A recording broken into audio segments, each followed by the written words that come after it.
एक बार एक व्यक्ति अपने काम से लौटकर घर आया और साथ में पनीर लाया और अपनी पत्नी को कहा कि आज मेरे लिए बढ़िया पनीर की सब्जी बनाना, क्योंकि आज मैंने बहुत काम किया है और मुझे बहुत ज्यादा भूख लगी है और मुझे कुछ बहुत अच्छा खाना है। उसकी पत्नी कमरे से बाहर आई और पनीर लिया और कहा कि बिल्कुल, आप हाथ पैर धोकर तैयार हो जाइए, मैं आपके लिए बहुत ही स्वादिष्ट सा खाना बनाती हूं। वो व्यक्ति फ्रेश हो गया और टीवी देखने लगा और इंतजार करने लगा सब्जी के बनने का, ताकि वो उसे कहा सके। किचन से बहुत अच्छी खुशबू आ रही थी। वो व्यक्ति बस सोच रहा था कि जल्दी से खाना बन जाए ताकि मैं अपनी भूख को मिटा सकूं। लगभग 1 घंटे के बाद खाना बनकर तैयार हो गया। स्वादिष्ट सा भोजन। अब खाना लगने ही वाला था कि उस व्यक्ति ने अपनी पत्नी से पूछा कि खाने में नींबू है कि नहीं, क्योंकि मुझे पनीर की सब्जी में नींबू डालकर खाना है। लेकिन पत्नी ने कहा कि नींबू तो खत्म हो गए, आपसे कहा था लेकिन आप भूल गए। व्यक्ति ने अपनी पत्नी से कहा, रुको रुको, अभी खाना मत लगाओ, क्योंकि नींबू के बिना खाने में बिल्कुल मजा नहीं आएगा।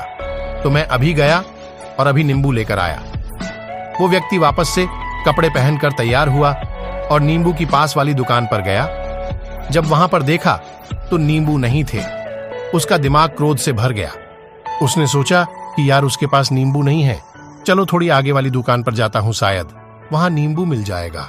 वो थोड़ा और आगे गया, लेकिन वहां पर भी नींबू नहीं मिले। अब उसने सोचा, दूर की सब्जी मंडी चला जाता हूं, वहां से नींबू लेकर आऊंगा, क्योंकि नींबू के बिना सब्जी में मजा नहीं आएगा। करीबन आधे घंटे के बाद वो करीब के सब्जी मंडी में पहुंचा।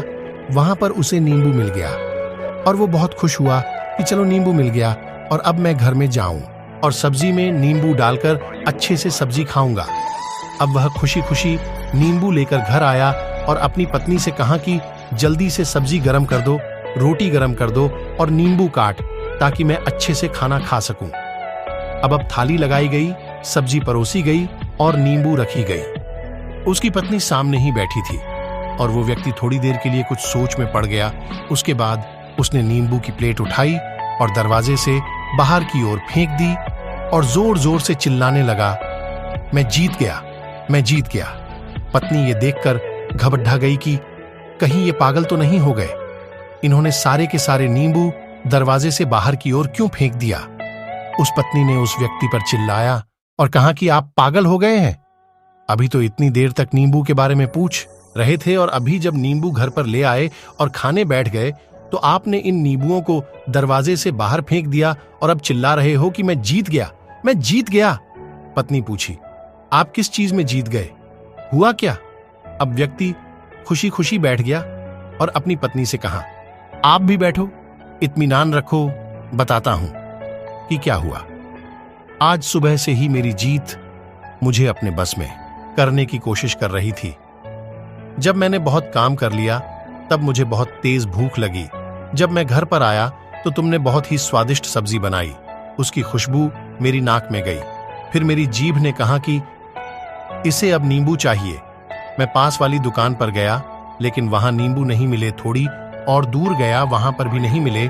तो मुझे उसने और दूर लेकर गई। मैं उसके वश में आ गया और जैसी ही वह कहती रही वैसा मैं करता गया। अब मैं वैसा ही करता गया जैसा वो मुझसे करवाती गई, लेकिन अंत में मैंने विजय प्राप्त कर ली। मैंने उसे उठाकर बाहर फेंक दिया और कह दिया कि तुम्हारा मुझ पर कंट्रोल नहीं है, बल्कि मेरा तुम पर कंट्रोल है और मैं जीत गया। कई बार लोगों को शराब पीने की आदत लग जाती है और उस चक्कर में वो भटकते रहते हैं। यदि एक जगह नहीं मिलती तो दूसरी जगह जाए है, दूसरी जगह नहीं मिलती तो तीसरी जगह जाते हैं। और अक्सर युवाओं के साथ ऐसा जरूर होता है कि वो शराब पीने के लिए बैठते हैं, सारी शराब खत्म हो जाती है। उसके बाद एक ना एक व्यक्ति जरूर कहता है कि यार और चाहिए के चक्कर में शराब ढूंढने के लिए निकलते हैं। देर रात हो जाती है, वो भटकते रहते हैं।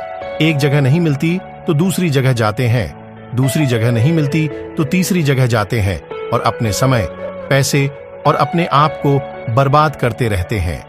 यदि आपने अपनी इंद्रियों पर विजय प्राप्त नहीं किया तो आप भी नींबू की खोज में सिर्फ भटकते ही रहेंगे और हमेशा परेशान रहेंगे। इसीलिए अपनी इंद्रियों पर काबू पाइए और अपनी जीवन को खुशी खुशी बिताइए। आशा करता हूं कि इस स्टोरी के माध्यम से आपको कुछ न कुछ सीख जरूर मिली होगी। अगर मिली हो तो अपने दोस्तों के साथ ज्यादा से ज्यादा शेयर जरूर करें। ऐसे ही वीडियो अच्छा लगा तो चैनल को सब्सक्राइब करना और मिलते हैं ऐसे एक और वीडियो में। तब तक के लिए जय हिंद, जय भारत।